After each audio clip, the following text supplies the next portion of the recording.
जय श्री सीताराम जी महाराज की जय। दशरथ बाबा, कुशल्या मैया, सुमित्रा मैया, कई मैया की जय। चारों भ्राता स्पत्निकाय नमो नमः। भुजनी पर जननी वारी फेरी डारी। गोस्वामी तुलसीदास जी का ये पद गीतावली से है। श्री राम जी ब्याह कर भाइयों बहुओं के सहित अयोध्या धाम में आ गए हैं। माता कौशल्या भगवान राम की भुजाओं पर वार फेर करती है और कहती है, भला इन कोमल कर कमलों से महादेव जी का भारी धनुष किस प्रकार तोड़ा होगा। इनसे महाबली मारीच और सुबाहु तथा प्रबल ताड़का को भी कैसे मारा होगा। विश्वामित्र जी की कृपा से विधाता ने मेरे लाल राम और लक्ष्मण की बड़ी भारी पति टाल दी। फिर भगवान के चरणों की रज लेकर नेत्रों से लगाती हैं और कहती हैं, तात कहो तो तुमने किस प्रकार मुनि पत्नी का उद्धार किया और कैसे सारे राजाओं को जीत कर जानकी जी को विवाहा। परशुराम तो दुसह क्रोध की मूर्तियों नृप समूह का क्षय करने वाले हैं।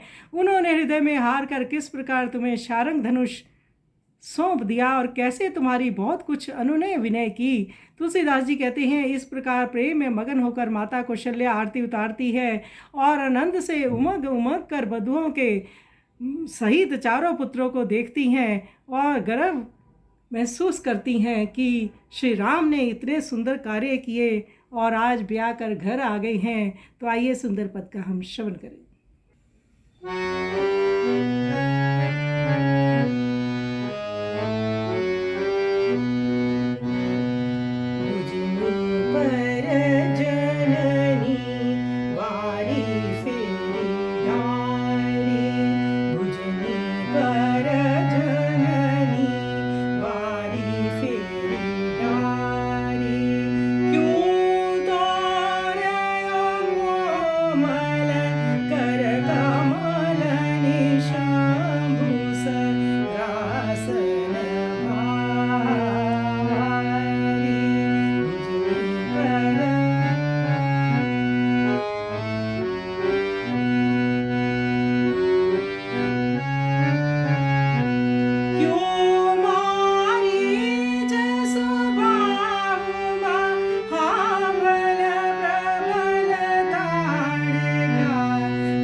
राम